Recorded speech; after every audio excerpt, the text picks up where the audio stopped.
C'est le 15e dimanche du temps ordinaire dans l'année A. Et c'est l'évangile, la parabole du semeur.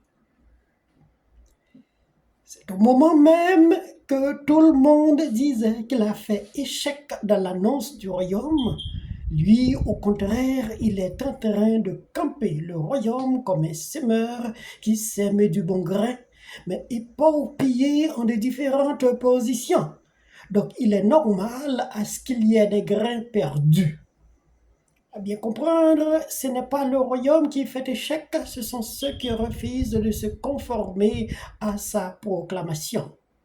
Du même coup, assis dans une barque voudrait dire que même si le royaume voguait sur les eaux, cela ne signifie pas qu'il a échoué pour autant. La parabole du semeur est l'une des 7 groupées par Matthieu dans ce que nous appelons le 3e discours.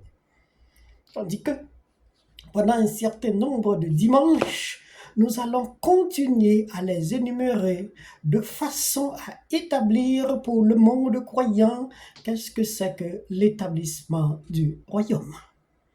Lui, Jésus, il s'installait devant la foule venant le écouter. La parabole du semeur est apparue comme une sorte de leçon que Jésus voulait inculquer à ses détracteurs qui auraient même pris la décision de l'éliminer, et cela sans langue de buis. Même la foule qui avait l'habitude de l'entendre assidûment commençait à se démarquer de lui, car les desiderata ne s'étaient pas satisfaits en l'entendant. Elle voulait un messie politique pour confronter l'occupant dans une action muscle halte là, pendant que Jésus, lui, il agit comme un divin messie. Une parabole est un récit symbolique cachant le sens premier de ce qu'il voudrait exprimer. C'est l'érudition de ceux qui l'écoutaient qui doivent cerner son vrai sens. Donc, cette fois-ci, il a choisi de mettre en avant ceux qui cultivent la terre en exemple. Ceux-ci choisissent de nourrir tout un peuple. Aussi, c'est un service, une participation et une contribution à la création, tout comme le trésor du royaume peut en être caché. C'est dans la réalité quotidienne que Jésus tire les réalités divines. Ou du moins, les réalités divines sont les reflets des réalités quotidiennes. Quel que soit l'acte posé, peut inspirer un auteur sensé à faire vivre ses auditeurs le sens d'une anecdote banale. Jésus est un type de ce genre. Rien ne lui passait inaperçu et toute banalité attirait son attention pour donner une leçon à ses auditeurs. Mais dans une barque, il pense à ceux qui cultivent leurs champs. Et peut-être s'il était dans un champ, il penserait à ceux qui pratiquaient la pêche. Est-ce pourquoi de temps en temps, il fait un va-et-vient entre les 3 métiers de son temps? La pêche, l'agriculture et le jardinage. Notre bon Saint Jean l'évangéliste chargèrent Jésus de qualificatifs en lui faisant passer pour le bon berger, tandis que ses disciples sont des pêcheurs en majorité. Encore une autre contradiction, un berger qui enrôle des pêcheurs pour aller à la pêche d'hommes. Dirait-on qu'il n'est pas satisfait de son cheptel?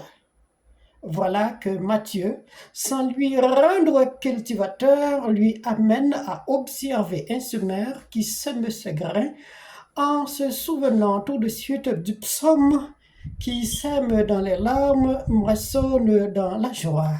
Psaume 125, versets 5 et 6. Mais cette portion de l'Évangile pourrait nous faire penser tout de suite à la devise du petit Larousse, « Je sème à tout le vent ».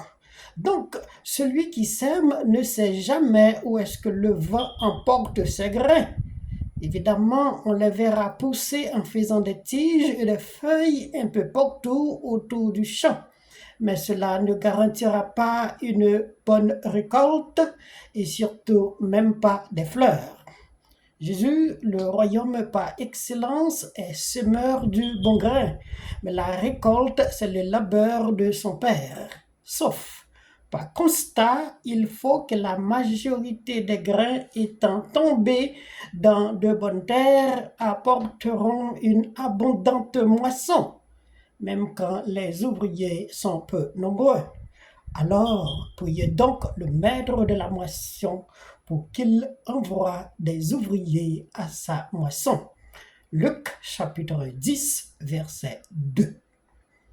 Jésus, après avoir fini de planter tous les grains du royaume, s'est planté lui-même comme le dernier bon grain qui restait dans le basket du royaume, et la récolte du dimanche de Pâques a été abondante. Tandis que tout le monde s'est réjoui de ce jour, en ce jour, comme au temps des récoltes.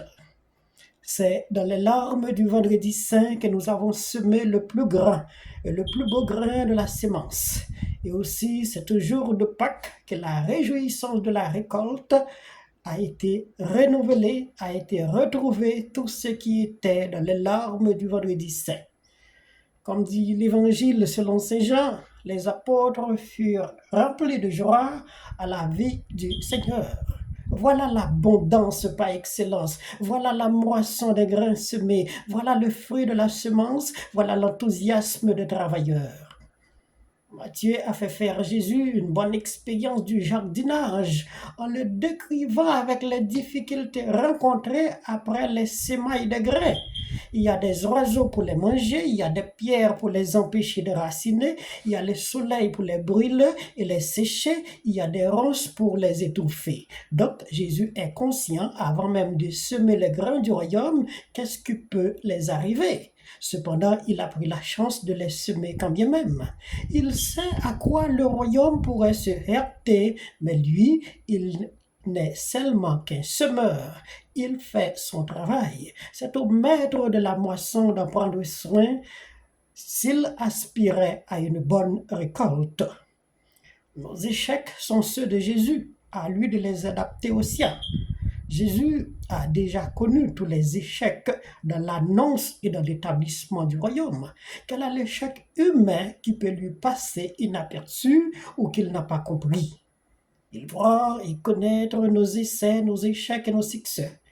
D'ailleurs, c'est à partir de nos échecs que lui, il tire ses expériences et les leçons inculquées à ses interlocuteurs.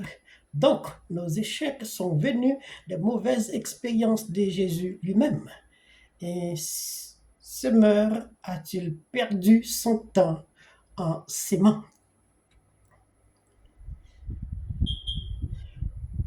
Parler de Dieu en parabole, c'est la révélation des mystères qui dépassent notre petit monde humain. Le mystère de Dieu n'est pas saisissable au premier coup d'œil.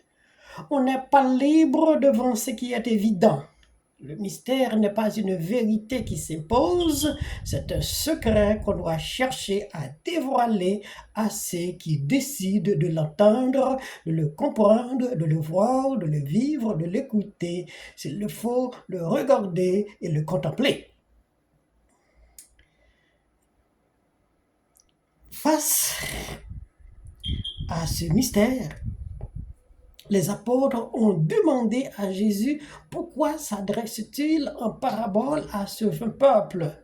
Et celui-ci de répondre, vous êtes au cœur du mystère. C'est normal à ce que vous le compreniez et qu'on vous le devra. Mais ces gens qui courent après nous ne savaient même pas la raison de leur course. Comment un homme aussi avisé que Jésus a pu commettre une telle gaffe? Un peu énervé, il se plaint devant le refus des gens d'accepter le royaume. Cependant, il doit accepter la liberté de celui qui ne veut pas guérir. Les proverbes disent qu'il n'y a pas de pire aveugle que celui qui ne veut pas guérir. Un mauvais ouvrier prend de bons outils. Isaïe, le prophète, prophétisait ainsi. Les cœurs, les yeux et les oreilles ne s'étaient pas ouverts pour comprendre les merveilles de Dieu. Tous ces refus contribuent à l'énervement de Jésus. Il était venu combattre la cécité humaine en apportant la lumière, mais personne ne voyait cette lumière à cause de leur manque de foi. Dirait-on que Jésus a parlé en parabole, pas exprès pour que les gens ne comprennent pas? Pas vraiment. Ce qu'il voulait dire, il faut se mettre en position pour comprendre si vous voulez vraiment le suivre. Donc la négligence et la nonchalance expriment déjà le refus de ne pas vouloir s'imbriquer dans le mystère. Jésus a repris une figure ou une fine explication pour ses disciples concernant la parabole du semeur. C'est plus qu'exigeant à ce que ces hommes comprennent de façon à expliquer à ceux qui n'ont pas compris. Mais aussi, c'est une mission de pasteur, vivre le mystère vous-même afin de l'expliquer à ceux dont vous avez la charge. C'est comme une formation que Jésus donnait à ses disciples en les expliquant la parabole du semeur. Il y a un labyrinthe séparant Dieu et ceux qui disent vouloir les servir. Il faut se mettre à son école pour se former avant de pouvoir capter le sens du mystère, savoir dévoiler les secrets, être en mesure de comprendre et de les saisir. Si Jésus partage son expérience du mystère avec les disciples, c'est parce qu'il voulait à ce qu'ils en prendraient la charge pour qu'ils soient à leur tour à même de pouvoir l'expliquer. Et comme leur dit-il souvent, vous partagez le mystère avec moi. L'homme est le terrain ensemencé au bord de la route. En entendant la parole sans la comprendre, c'est comme si l'oiseau vient manger ce qui a été sémé dans leur cœur. Notre cœur est comme une place à sémailles. C'est de par la façon que nous assimilions la parole que nous l'accueillons, tandis qu'il faut une sorte de disposition et de préparation pour que cette parole enracine cette place. Dans le texte, on pouvait saisir les différents endroits où les grains ont été sémés. Ils sont énumérés par Matthieu. Évidemment, les grains pouvaient pousser dans n'importe quel terrain, mais c'est la résistance et l'endurance qui comptent d'abord, avant de voir si la plante en produirait. Quelle que soit l'efficacité d'un grain, s'il ne se tombe pas dans un terrain fertile, il ne produirait pas de fruits non plus. La foi n'est pas totalement rationnelle, ni elle ne suit pas un chemin parallèle jusqu'à ce qu'on arrivera au bout du chemin. De temps en temps, elle suit les méandres et s'il n'y a personne pour la dresser, elle suivra sa propre route et surtout celui qui proclame avoir la foi n'est pas le guide de sa proclamation.